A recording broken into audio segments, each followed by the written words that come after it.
অনেক কিছু বলার ইচ্ছা, কিন্তু বলতে পারছি না।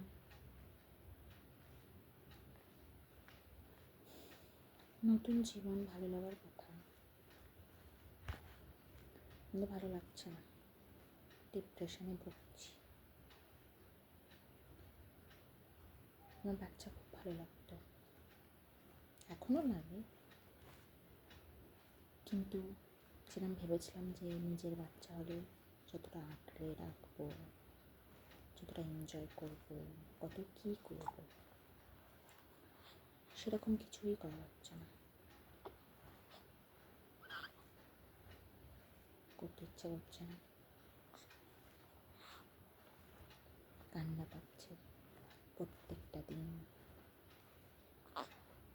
আজকে আমার ডেলিভারি হয়েছে নভেম্বরের 15 তারিখ। আজকে তোমার 20 দিন হয়নি, 18 দিন।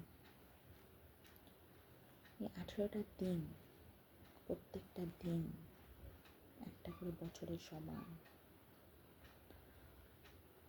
প্রেগনেন্সিতে পুরো আমি বেড রেস্টে ছিলাম।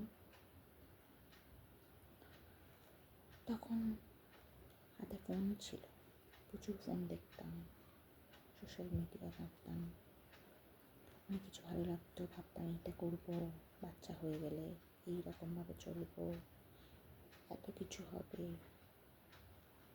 কিন্তু তার কোনো কিছুই হচ্ছে না। একটা অন্যরকম জীবন, অন্যরকম সব কিছু,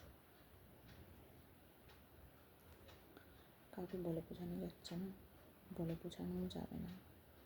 একমাত্র তুমি ফিল করবে, যারা নতুন মম তারা। যেমন এখন আমি ফিল করছি, নিজেকে আয়নায় দেখতে ইচ্ছা করবে না, নিজের শরীরকে দেখতে ইচ্ছা করবে না, নিজেকে দোষারোপ করবে আমি করছি যেটা, যে এখন আমার নেওয়াটা উচিত হয়নি, আরও কয়েকটা বছর পরে নিলে ভালো হতো, যেটা আমি বুঝতে পারিনি। কিন্তু হয়তো তখনও এরকমই মনে হতো, যেটা এখন আমি ফিল করছি। ভাবি এগুলো নিয়ে ভিডিও বানাবো, কিন্তু না, ইচ্ছা করে না, একদমই করে না। আজ ভাবলাম একটু ভিডিও বানাই, আমি কোলে করছি। আমার মেয়ে একদমই আমার মতো হয়নি, ওর বাবার মতো হয়েছে, আমার থেকে শতগুণে সুন্দর। ছোটোবেলা থেকেই শুনতাম আমি কালো, দেখতে খারাপ। যাই হোক, আমার মেয়েটা শুনবে না, আমার মেয়েটা এখন থেকে ভালো ভালো শুনছে, সেটা আমারও ভালো লাগছে। প্রথম দিন না বুঝতেই পারিনি, মানে এখনও বিশ্বাস হয় না যে আমার মেয়ে হয়েছে বা আমি মা হয়েছি। কেমন একটা অন্যরকম লাগে, যে এইটা আমার মেয়ে, কি জানি। যাই হোক, এখন একটু ভালো আছি, স্টেবল আছি, নিজেকে অনেক বুঝিয়েছি, তাই হয়তো এই ভিডিওটা করতে পারছি। পরিস্থিতি এতটা সহজ সরল হবে না আফটার ডেলিভারি।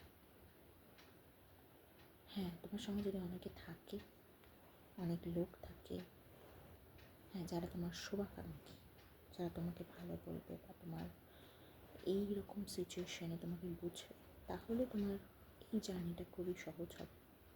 কিন্তু আমার সঙ্গে আমার বোঝার লোক অনেক আছে, কিন্তু তারা আমার কাছে নেই, যার জন্য আরও এই জার্নিটা আমার কাছে ডিফিকাল্ট হয়ে উঠছে।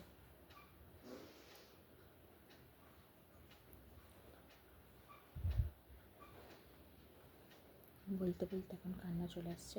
এই ভিডিওটা জানি না আপলোড করবো কি না, কিন্তু এটা জাস্ট আমার নিজের জন্য বানানো। আমি পরে হয়তো দেখবো, তখন হয়তো হাসবো, কিন্তু এখন মোটেও হাসি পাচ্ছে না। তো যেটা মেন প্রবলেম সেটা হচ্ছে আমি ডিপ্রেশনে ভুগছি। জীবনে কখনো হয়নি। আমি খুবই চঞ্চল প্রকৃতির একটা মেয়ে। সবার সাথে মিশতে খুব ভালোবাসি, গল্প করতে ভালোবাসি, আড্ডা দিতে ভালোবাসি, কিন্তু এখন সেগুলো কিছুই হচ্ছে না। আমার প্রেগনেন্সি চলাকালীন কিছুই হয়নি, কিন্তু তখনও আমি অনেকটা স্টেবল ছিলাম, তখন এইসব কিছু হয়নি। তখন বেড রেস্ট ছিল, একদম পুরো বিছানায় শুয়েছিলাম, কেউ ছিল না সঙ্গে, শুধু বর থাকতো আর মা, বাবা, ব্যাস। আর যারা ছিল ভাই বোন, তাদের সঙ্গে ভিডিও কলে কথা বলে। এখনও সেম আছে, কিন্তু এখন ডিপ্রেশনটা আমার অত্যাধিক মাত্রায় হচ্ছে, যেন নিজেকে খুব একা লাগছে। সবাই আছে বলছে, কিন্তু তাও নিজেকে সামলানো যাচ্ছে না। বিশেষ করে ছোটো ছোটো প্রবলেমে আমি খুবই ভেঙে পড়ছি, কাঁদছি। যেমন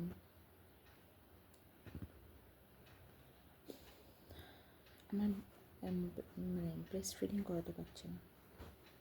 এটা প্রথম দিন থেকেই শুরু হয়েছে, এখনও কন্টিনিউ চলছে। প্রথমে দুধই আসছিলো না, মিল্কই আসছিলো না, এখন তবুও আসছে, পরিমাণে কম, কিন্তু তাই যাই হোক, যেটুকু হোক বাচ্চাকে আমি খাওয়াতে পারছি, কিন্তু সেটা পাম্পিং করে বার করে তারপর ফিডারে করে খাওয়াতে হচ্ছে।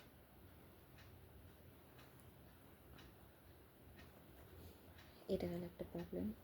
সবাই মাথা খেয়ে নিচ্ছে যে ব্রেস্ট ফিড না করালে কিছুই হবে না, সব কিছু পৃথিবী ওলটপালট হয়ে যাবে, কিন্তু ব্রেস্ট ফিডিং করাতেই হবে। কেনা দুধ খাওয়ালে বাচ্চা ভালো হবে না, অনেক রকম রোগ হবে, অনেক কিছু হবে। জানি না কী হবে, তবে আমার এই সব শুনতে গিয়ে আমার অবস্থা খারাপ হয়ে যাচ্ছে, সেটা আমি খুব ভালো করেই বুঝতে পারছি। যাই হোক, আমার বউ সান্ত্বনা দিয়েছে আমাকে যে যা হচ্ছে, যেটুকু হচ্ছে তুমি খাওয়াও, বাকি কেনা দুধই খাওয়াও, কোনো অসুবিধা নেই। এটা একটা মাথা খারাপের বিষয়। নিজেকে খুব ডাউন মনে হচ্ছে,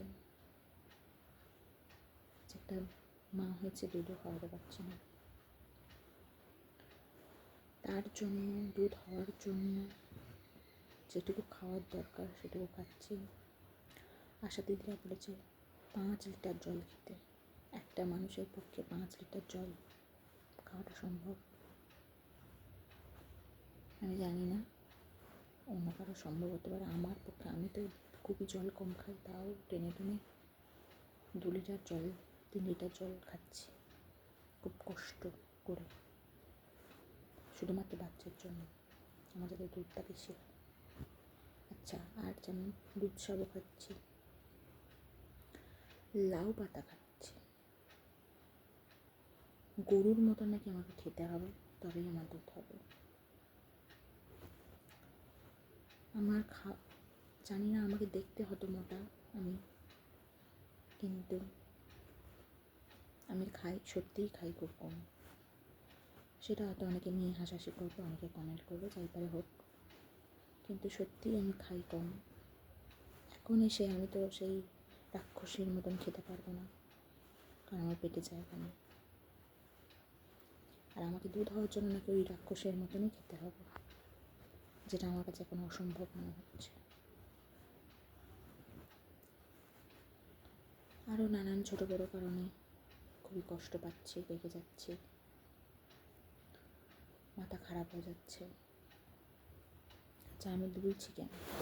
বাচ্চাটাকে দুলুনি দিয়ে শান্ত করে রাখছি, ঘুম পাড়াচ্ছি, তাই আমি দুলছি।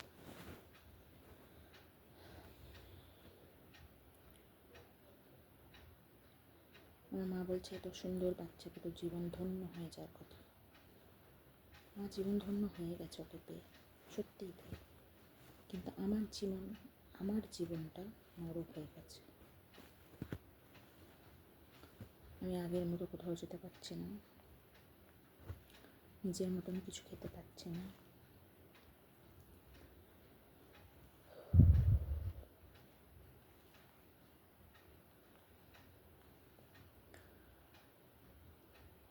কারোর সাথে কোনো কিছু শেয়ার করতে পারছি না, মনের ভাব বোঝাতে পারছি না। নিজের বর থেকে মনে হচ্ছে অনেক দূরে চলে যাচ্ছি, নিজের হাজব্যান্ডকে নিজের মতো করে পাচ্ছি না।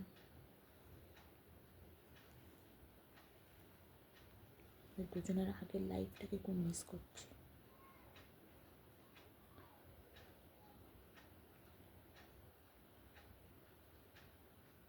এখন এগুলো বলতে গিয়ে আমার কান্না চলে আসছে। এখন সিচুয়েশনটাই এইরকম।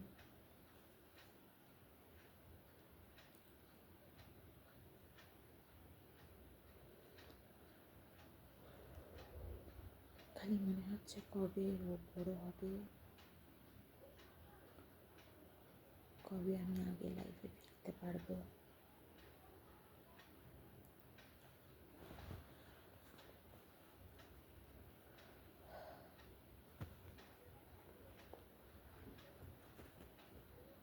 কি হবে?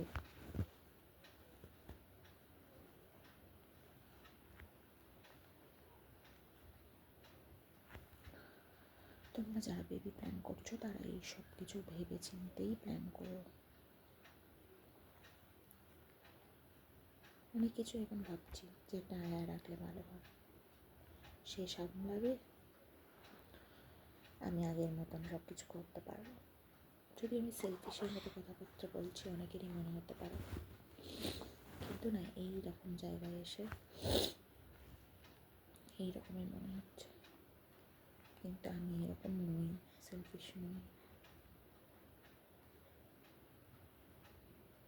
বাচ্চাদেরকে খুবই ভালোবাসি, তাও আমার মা তো মানে আমার অবস্থা খারাপ করে দেবে যদি আমি আয়া রাখি। আর সত্যি কথা বলতে সবার পক্ষে আয়া রাখাও সম্ভব নয়, মিডল ক্লাস ফ্যামিলির পক্ষে, এটাও মানতে হবে। যে হারে খরচা হয়েছে তারপরে তো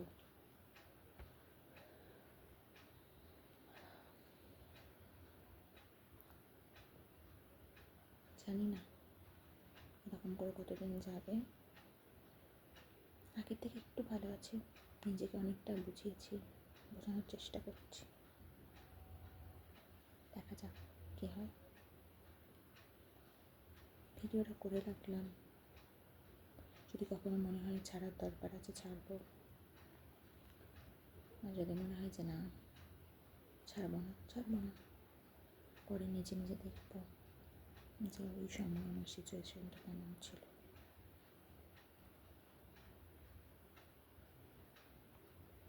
আর উনি খালি খাবেন আর ঘুমাবেন। তাই আমার মা বলে যে তোর বাচ্চা অনেক ভালো হয়েছে, কারণ অন্যদের বাচ্চারা আরও কান্নাকাটি করে। সত্যিই তাই, ও কান্নাকাটি করে কম, খায় ঘুমায়, শুধু খাওয়ার সময় কান্নাকাটি করে। তাই হয়তো আমি এখনও বেঁচে আছি, নাহলে হয়তো কী করতাম জানি না। সব উনিই ভরসা।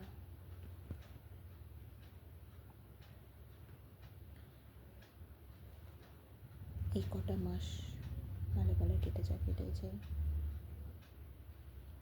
যেন মনে হচ্ছে কোথাও চলে যায় সব কিছু ছেড়ে।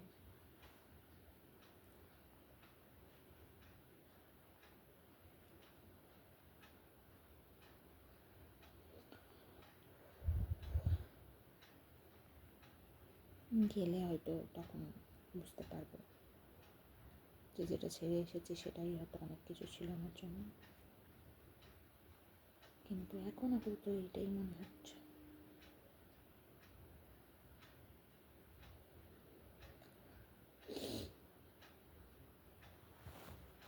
নিজেকে অল দ্য বেস্ট, কারণ এখন 1 মাসও হয়নি, মাত্র আজকে নিয়ে 18 দিন আছে, তাতেই আমার এই অবস্থা।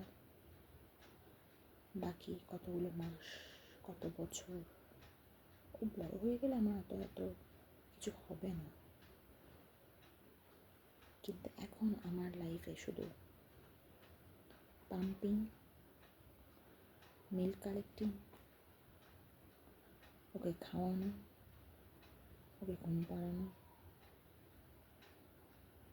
নিজে খাওয়া গরুর মতন, নিজে ঘুমানো, এটুকুই কাজ। অনেকের কাছে মনে হতে পারে খুব সুখের, শুধু তো ওইটুকুই কাজ। তোমরাও যখন করবে তখন তোমাদেরও কিরম মনে হয় সেটা বলো। পাগল হয়ে যাচ্ছে জাস্ট এইটুকু কাজে। এইটুকু কাজ আমার ভালো লাগছে না। আমি আরও কাজ করতে চাই, সংসারের কাজ করতে চাই। যখন সংসারের কাজ করছিলাম তখন মনে হচ্ছিল তো বসে থাকলে ভালো, শুয়ে থাকলে ভালো, এই সব কাজ করলে ভালো।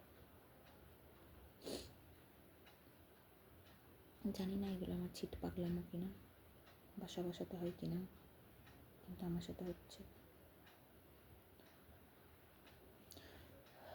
পোস্ট প্রেগনেন্সি ডিপ্রেশন নাকি কী বলে, খুব বাজে জিনিস। খুব মাঝে মাঝে উল্টো পাল্টা চিন্তা ভাবনা মাথায় আসে, যেগুলো বলার নয়, বলা যাবে না।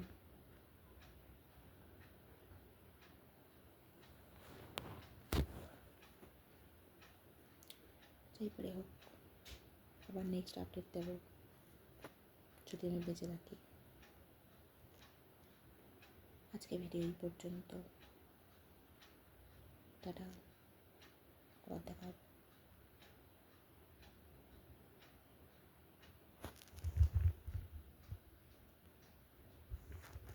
উনি তো কিছুই শুনলেন না, শুধু ঘুমিয়েই গেলেন।